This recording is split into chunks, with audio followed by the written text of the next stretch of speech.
നല്ലതുപോലെ കള്ളന്മാരുടെ ശല്യമുണ്ട് എന്നുള്ള ഒരുപാട് ടോൾ കവർ ചെയ്യുന്നുണ്ട്. ഇവിടെ പാർക്കിംഗ് കിട്ടാൻ ബുദ്ധിമുട്ടാണ്.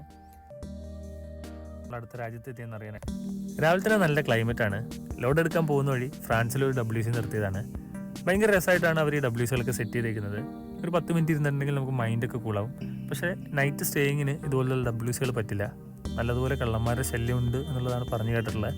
ഞാൻ നൈറ്റ് സ്റ്റേയിങ്ങിനൊക്കെ കൂടുതലും പമ്പ് പാർക്കിംഗ് ആട്ടോ എടുക്കാറുള്ളത്. നമ്മൾ മാത്രമേ ഉള്ളൂ ഈ പാർക്കിങ്ങിൽ. രാവിലെ തന്നെ ചെറുതായിട്ട് മഞ്ഞൊക്കെ വീഴുന്നുണ്ട്. ഗ്ലാസ്സൊക്കെ കണ്ടില്ലേ. കഴിഞ്ഞ ലോഡ് കൊണ്ടുവന്നതിൻ്റെ പാലറ്റ്സാണ് തിരിച്ച് നമുക്ക് ലോഡായിട്ട് കൊണ്ടുപോകാനുള്ളത്. പാരീസ് വഴി ഫ്രാങ്ക്ഫർട്ടിലേക്കാണ് പോകുന്നത്. ഏകദേശം ഒരു 1000 കിലോമീറ്ററിനടുത്തുള്ളൂ പോകാനായിട്ട്. പാരീസ് ടൗൺ ടച്ച് ചെയ്ത് പോകുന്നതുകൊണ്ട് തന്നെ ബ്ലോക്ക് കിട്ടാനുള്ള ചാൻസ് വളരെ കൂടുതലാണ്. നമുക്കാണെങ്കിൽ 1.5 മണിക്കൂർ താഴെ ഡ്രൈവിംഗ് ടൈം ഉള്ളൂ. ഈ ടൈം വെച്ച് ആ ബ്ലോക്കിലേക്ക് കയറി ചെന്നിട്ടുണ്ടെങ്കിൽ നമ്മുടെ ടാക്കോ വയലേറ്റ് ആവാനുള്ള ചാൻസ് കൂടുതലാണ്. അതുകൊണ്ട് ഒരു 45 മിനിറ്റ് റെസ്റ്റ് എടുത്ത് പുതിയ സമയമായിട്ട് പോകാമെന്ന് വിചാരിച്ചു. നേരെ തൊട്ടടുത്തുള്ള ഒരു പാർക്കിങ്ങിൽ കയറി.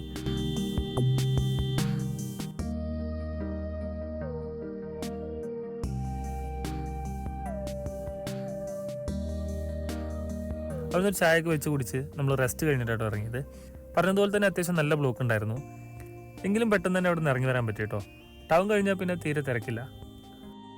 പോകുന്ന വഴിയൊക്കെ നല്ല ലാൻഡ്സ്കേപ്പാണ്. കറക്റ്റായിട്ട് മെയിൻറ്റെയിൻ ചെയ്തിട്ടാണ് അവർ കൊണ്ടു നടക്കുന്നത്. ചെറിയൊരു പുല്ല് വളർന്നാൽ പോലും അതൊക്കെ വെട്ടി വൃത്തിയാക്കി നല്ല പ്രോപ്പർ മെയിൻ്റെനൻസോടെയാണ് അവർ കൊണ്ടു നടക്കുന്നത്. ഇനിയിപ്പോൾ വിൻ്ററൊക്കെ കഴിയുമ്പോഴത്തേനും ഫുള്ള് പച്ചപ്പാവും. നമുക്ക് ഫ്രാൻസിലോട്ട് പോകുന്ന വഴിക്ക് ഒരുപാട് ടോൾ കവർ ചെയ്യുന്നുണ്ട്. ഇവിടെ അങ്ങനെ വെയിറ്റിംഗ് കാര്യങ്ങളൊന്നും വരാറില്ല.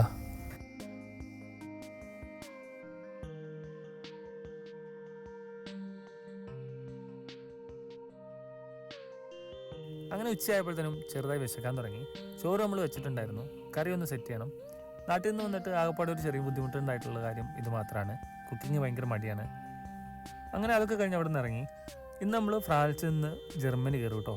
ജർമ്മനി കയറി പാർക്ക് ചെയ്യാമെന്നാണ് വിചാരിക്കുന്നത്. പക്ഷേ ജർമ്മനി ലേറ്റ് ആവും തോറും പാർക്കിംഗ് കിട്ടാൻ ബുദ്ധിമുട്ടാണ്. വൈകുന്നേരം ആയപ്പോഴത്തേനും നമ്മൾ ബോർഡർ ക്രോസ് ചെയ്തു. ആകെ ആ കാണുന്ന ബോർഡ് മാത്രമേ ഉള്ളൂ നമ്മൾ അടുത്ത രാജ്യത്ത് എത്തിയെന്ന് അറിയാനായിട്ട്. പിന്നെ നമ്മുടെ വണ്ടിയിലിരിക്കുന്ന ഡിവൈസിലും കാണിക്കും. അത്രേ ഉള്ളൂ. ഇവിടെ ഒരു 5 മണിയൊക്കെ ആകുമ്പോഴത്തേനും പതിയെ ഇരുട്ടായി തുടങ്ങും. ഞാൻ വന്ന സമയത്ത് രാത്രി 9 മണി ആയാലും വെളിച്ചം പോകില്ലായിരുന്നു. ഇനിയിപ്പോൾ വിൻ്ററൊക്കെ കഴിയുമ്പോഴത്തേനും വീണ്ടും പഴയതുപോലെയാവും. നമുക്ക് ലേറ്റായിട്ടാണ് നൈറ്റ് ആവുക. ജർമ്മനി കയറിയതുകൊണ്ട് ഇനി ഒരുപാട് ഓടിക്കുന്നില്ല. നമുക്ക് എത്രയും പെട്ടെന്ന് തന്നെ ഒരു പാർക്കിംഗ് നോക്കണം.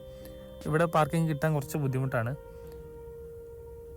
ഓൾമോസ്റ്റ് പാർക്കിംഗ് ഒക്കെ ഫുള്ളായി തുടങ്ങി. നമുക്കതിൻ്റെ സൈഡിലായിട്ട് പാർക്ക് ചെയ്യാൻ പറ്റി കേട്ടോ. അപ്പോൾ ഇന്ന് ഇത്രേ ഉള്ളൂ. വീഡിയോ ഇഷ്ടമായെങ്കിൽ ഒന്ന് കമൻറ്റ് ചെയ്യണം.